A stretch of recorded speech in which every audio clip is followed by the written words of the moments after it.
Carlos do Clemente Carlos, mas não. Muito obrigado, Sempre Lígia. engraçado. Lá está. Marisa, boa noite. É já, portanto, residente. Esteve ligeiramente fugitiva, mas quem vive sempre aparece, Marisa. Boa noite. Pois é, hora viva, boa noite aí em casa. Quem boa está noite saudável. assistindo. Quem está saudável sempre volta, né? Pois. Mas também temos que, de vez em quando, dar aquele sumiço para as pessoas sentirem saudades. É verdade. Bom, estaremos aqui juntos para falar sobre o país, afinal de contas é esse o único Moçambique que temos e vamos conversar sobre A provocação começa consigo, Marisa. Questão dos acidentes de viação. Estivemos aqui a acompanhar, se calhar os colegas possam dividir a tela para que vejamos ligeiramente o que está a acontecer. E, por sinal, há de ser na sua província, Marisa. Parece que domina bem aquela região. O que estava ali a acontecer? Onde exatamente aconteceu esse sinistro? E qual é a causa, Marisa, desses acidentes que não acabam mais? Bom, eu acho que deveria sancionar-se aquela transportadora em concreto. Ok. Eu já vivi uma situação com aquela transportadora que eu me recuso a lembrar, Ok. certo? O ponto em que o acidente aconteceu é um entrocamento. Ok. Para quem conhece muito bem Namacura, caminho de Mucuba, aquilo é um entrocamento, tu desvias para Magaja da Costa, obviamente tem muita gente ali, muitos camponeses a venderem, não é? Ok. A sua produção. Portanto, aquele acidente ao acontecer ali não cria danos somente nas pessoas que estavam dentro da viatura. Principalmente nas pessoas que estão ali. Pode ser situações mecânicas, não é? Falta de manutenção da viatura. Certo. Porque olhando em concreto o local, a estrada por acaso está boa. Porque eu conheço muito bem o lugar. Ok. Não é questão de buraco, não é questões da via mesmo. Pode ser questões mesmo mecânicas. Ok. Há uma necessidade das transportadoras reservarem um tempo de fazer uma vistoria às suas viaturas. Não se justifica sair de Nampula para Maputo e dia seguinte estar a fazer ligação a voltar. Obviamente que esta viatura irá reclamar A questão da situações de- fadiga não conta, Marisa, porque Também, o governo diz que também. agora devem haver 2 motoristas para fazer essa Também. permuta. Também. Mas se já temos os 2 motoristas, qual a necessidade da transportadora estar aqui a viajar com uma única pessoa? Certo. Não é? Por que não se fez essa troca? Então, eu vou me ater, o caso em concreto, questões mesmo mecânicas. Certo. Prefiro mesmo estar por aí.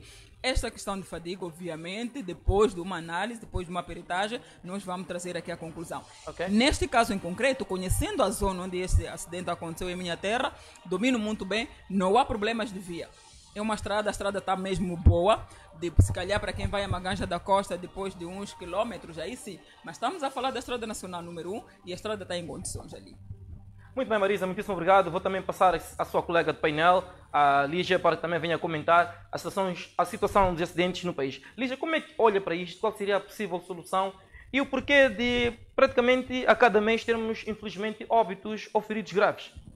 Bom, na verdade, esse assunto dos acidentes no nosso país continua sendo um calcanhar de Aquiles, porque há dias estivemos a escutar que alguns dos automobilistas acabam fazendo essas viagens perigosas e ouvimos que também eles acabam correndo dessa forma, excedendo a velocidade, porque em alguns momentos eles são prometidos bônus. Bônus esses que um automobilista que conseguir chegar de forma correta, ou seja, a tempo recorde no seu destino, ela acaba recebendo bônus. Razão pela qual alguns dos automobilistas acabam excedendo o limite da velocidade, sem se preocupar com o perigo dos passageiros. Hoje mesmo pude acompanhar uma reportagem em que vimos um transporte também, em que lá tinham pessoas, passageiros, viajando em circunstâncias estranhas, em circunstâncias críticas. Aquilo estava mesmo a parecer com um transporte semicoletivo de passageiros, vulgo chapa,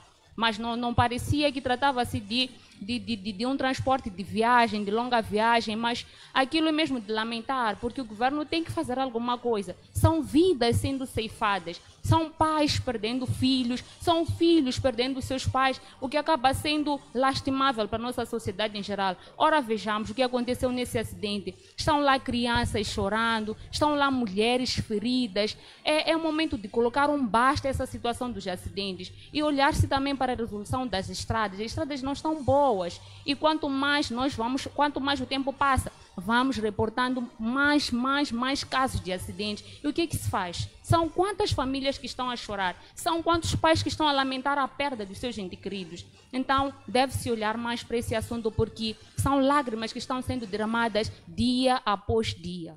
Muito bem, muito obrigado, Lígia. Marisa, não sei se podemos fechar este capítulo e passamos então ao segundo tema alistado nesta noite, que é justamente a publicação do Integrity Magazine, que é uma revista moçambicana, que aponta o nosso país como dos piores no que concerne ao índice de corrupção, portanto, a nível mundial, a nível global. É uma estatística que não é de hoje, Marisa, sabemos muito bem que nos últimos anos ou décadas Moçambique não consegue sair destes índices bastante tristes no que concerne, portanto, a corrupção e a gestão também, portanto, da coisa pública. Como é que vê esta informação? Vou já pedir aqui aos colegas para que partilhem connosco esta manchete do jornal Integrity. Na sua ótica, Marisa, como é que vê alguma novidade e o que é que espera que venha aqui mudar? É assim, Clemente. Enquanto nós normalizarmos a não prestação de contas do funcionário público, vamos reclamar todos os anos, todos os mandatos, toda a legislatura a questão da corrupção. Certo. Porque em Moçambique normalizou-se de que o funcionário público não deve prestar contas. Nós já assistimos de mandato em mandato, um governante ascende o poder, faz e desfaz, sai, deixa o seu pelouro destruído em termos financeiros e não presta contas. Eu vou me ater aqui ao governo, por exemplo, do ministro Mesquita. Quantas vezes o ministro Mesquita não prometeu a reabilitação da Estrada Nacional número 1? Okay. O que é que aconteceu? Nada. Quais são as prestações de conta que o ministro trouxe para nós? Nada. Então, acomodou-se a questão da corrupção.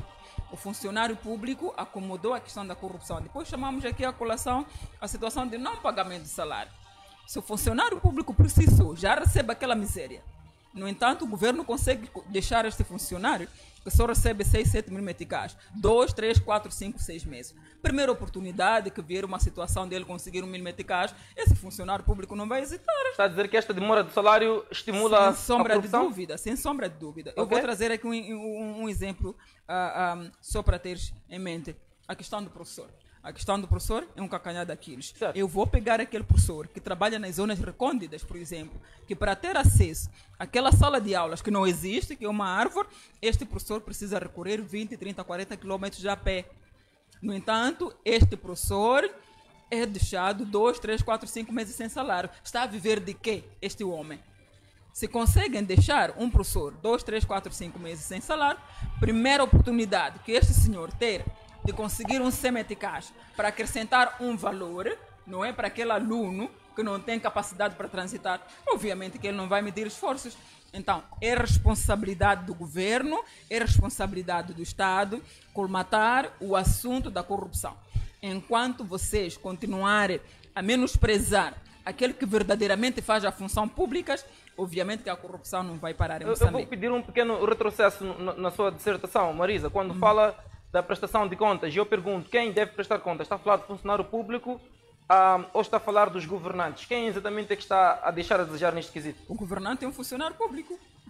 O governante está no exercício da função pública. Está a prestar-me conta a mim como seu patrão. Mas fala do pacato trabalhador, fala do, portanto, exatamente, do funcionário comum, ou está a falar de quem está em órgãos de direção? Falo aquele que está em órgão de direção, como os ministros, por exemplo, mas depois vou descer do escalão, encontro aquele funcionário que faz verdadeiramente a função pública andar. Ok. Não é? Ok. Porque se este funcionário público que recebe aquele salário que nós já conhecemos, os superiores conseguem deixar ele 2, 3 meses sem dar aquele salário, o que ele vai fazer?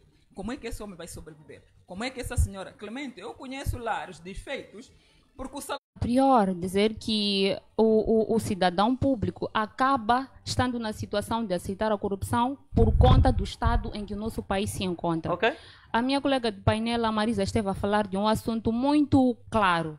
O que está a acontecer com a classe dos professores? Há muita reclamação nos salários, idem para os médicos. Há reclamação nos salários. O que está a falhar para que haja essa demora nos salários? O que vai acontecer? Um pai de família que sai de casa diz que vai trabalhar e deve prestar contas à sua família, à sua esposa, aos seus filhos. Chega o momento de obter o salário e não tem. O que vai acontecer? Acaba se submetendo à corrupção. Acaba aceitando aquele pequeno valor porque não tem como chegar a casa e poder sustentar os seus filhos. Então, não estaria cá a dizer que é culpa taxativamente do governo, assim como a culpa de mim, como Lígia exibia, aceitar aquele valor, porque acabamos estando numa posição em que eu quero estar bem e devo fazer alguma coisa para me manter. Eu agora já estou obrigada a aceitar porque preciso viver. Ora, vejamos, saio de casa, digo vou ao serviço. levo lá 30 dias trabalhando, gastando o meu valor de transporte. Tenho filhos para cuidar que vão à escola. Como é que eu vou sustentar os meus filhos? Como é que eu vou sustentar o transporte atrás? Mas sim, arranjaria mesmo mecanismos para que esses esquemas sejam acautelados.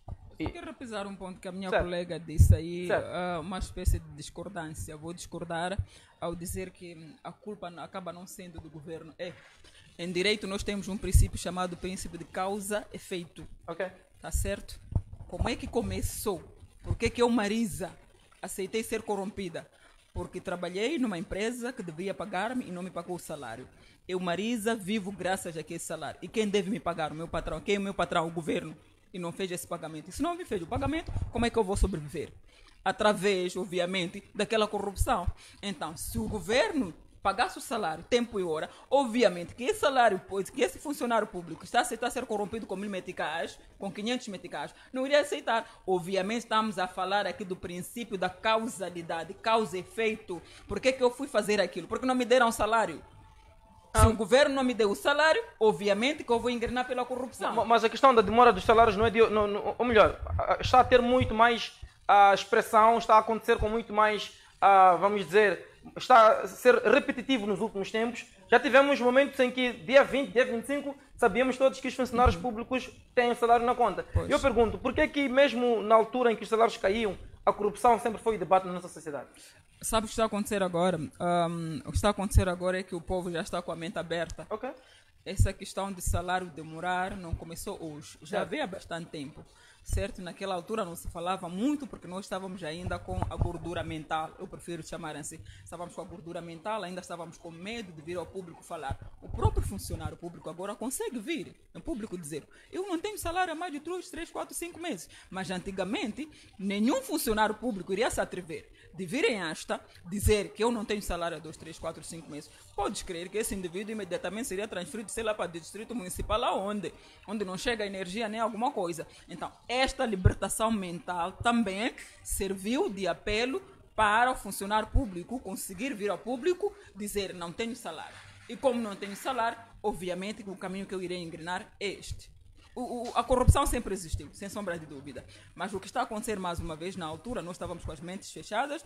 Agora, como já abrimos as mentes, as pessoas estão a mostrar que as coisas acontecem de forma A e B e C. O objetivo aqui é de acabar com a corrupção, mas enquanto o governo continuar a dar prioridades que não inclui aqui o funcionário público, aquele indivíduo que faz verdadeiramente a função pública, nós não vamos ver a corrupção acabar. Eu, por acaso, li a publicação há pouco tempo, o senhor presidente, que fala de combate à corrupção. Depois a minha pergunta foi, como é que este homem ascendeu ao poder? Através de quê?